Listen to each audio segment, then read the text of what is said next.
you guys, this is Jeff Attinella. Thank you, guys. Thank you. They're kind of excited to see you. Yeah, it's cool. It's cool. I'm excited to be here. So Jeff is a goalkeeper with the Portland Timbers. Yeah. And he is also a children's book author. I am. Which is pretty cool. Yeah. So we're going to talk about all of it. Okay.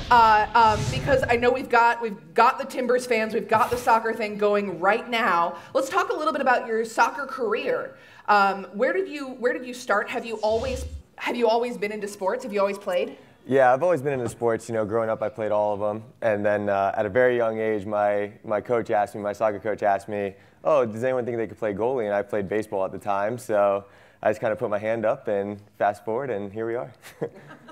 Just fast forward. That's all it takes, you guys. Yeah. So you were starting as baseball. What kind of kept you into soccer? What made it attractive to stay in? Yeah, you know, it was always a little bit of a different sport, and a lot of my friends played it. And growing up, it just kind of everything kind of pointed that way. And you know, as I was growing up and as I kept playing and playing, it just seemed to be kind of for me, and I kind of fit into the goalie position well. So, you know, as it kept coming, I just kept kind of growing into it. And once I got the phone call from a couple colleges, it was pretty clear that this was my path. So I stuck with it, and luckily now I'm here. Right on. Yeah. Now, how long have you been with the Timbers? This is my first season with the Timbers. Excellent. Where were you before that? Yep, spent 4 years in Salt Lake, and then I played for 2 years for the hometown team, the Tampa Bay Rowdies. It's a little bit of a minor league team. Mm-hmm. So when Timbers go up against Salt Lake, is it cool to go home, or is it a little like, that guy? Yeah, that was our last game actually, and it was cool. It was fun to see some people, and you know, it was a very familiar area for me, so that was fun. But it also reminded me I'm happy to be with the Timbers, and I'm happy to be in Portland, so it was a good reminder. Awesome. Yeah.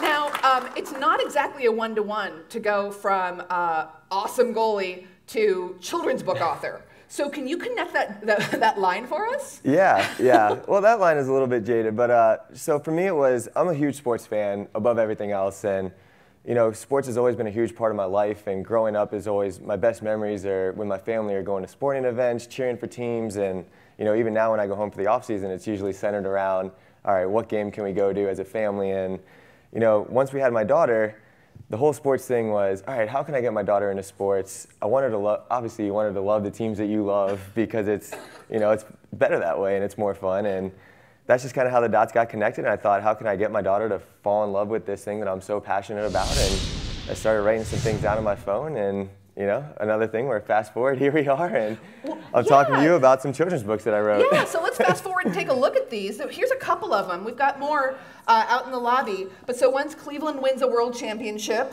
and then the curse ends about the Cubs. I came out here from Chicago, so I'm like, oh, okay, yeah. Cool. Yeah, that's one for you. That was a sad time for the time I lived there.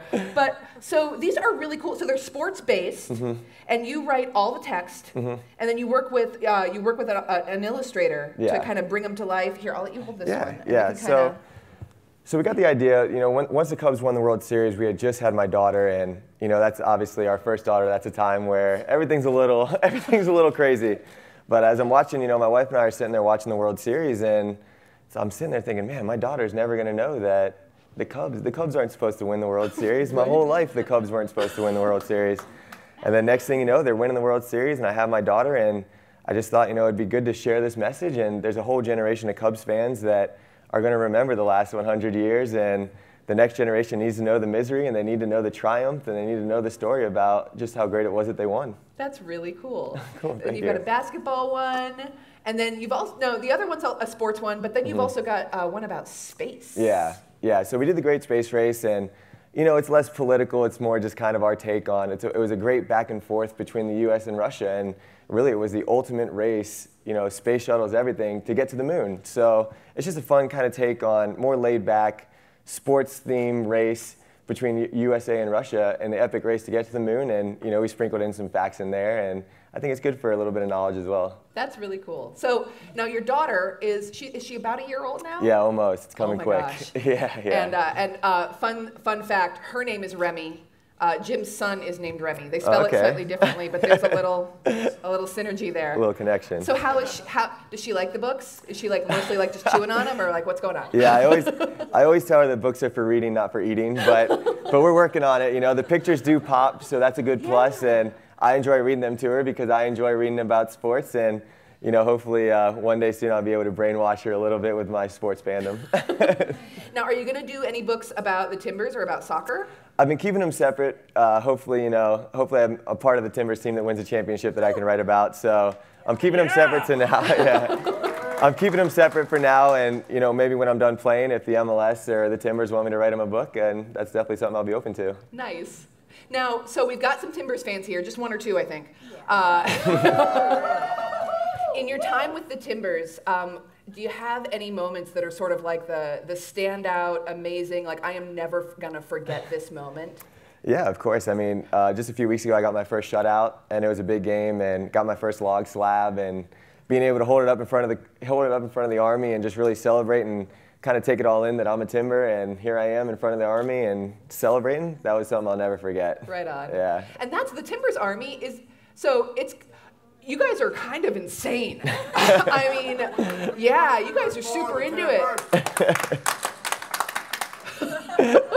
Is that normal? No, it's definitely unique. It's definitely a unique environment, and I'm definitely happy to be on the home side of that now because I know coming here as an away goalie, it was difficult. So I know that they make it hard for the other goalies, but they make it easy for us, and it's easy to play in front of them. That's for sure. That's awesome. So what's next? Do you have another book in the works? Yeah, we have two more coming down the pipeline. We did one story about the City of Champions for Pittsburgh. That's with the artist now. And then we're going to do a story as well about Alabama football and just the legacy and just kind of being so dominant that, you know, I think it'll be a good read for Alabama fans. They'll really enjoy sharing that with their kids. That's fantastic. So if folks want to find your books, well, you can stop by the table right after the show. But where can they find your books? Yeah, we're on Amazon, so you can also get them on Amazon. And then we also have our website. It's ithadtobetold.com. And if you want to check out the books on the website, we did some pretty awesome video previews of each book, and we have a Tampa Bay sports announcer that kind of reads through them, so that's pretty cool too. And then it's just a great way to get a feel for the great artwork and the story, and I hope everybody would really enjoy it. Nice. Now, so It Had to Be Told. Where did that name for the company come from? Yeah, that was my father-in-law. You know, he is definitely the business mind of this operation, and we were going through names, and then one day when I was in preseason, he just sent me a text and he said, "It had to be told." Just the epic stories of sports comebacks, and it just all seemed to fit. Nice. Well, it does seem to fit. Jeff Attinella, Portland Timbers, It Had to Be Told Publishing.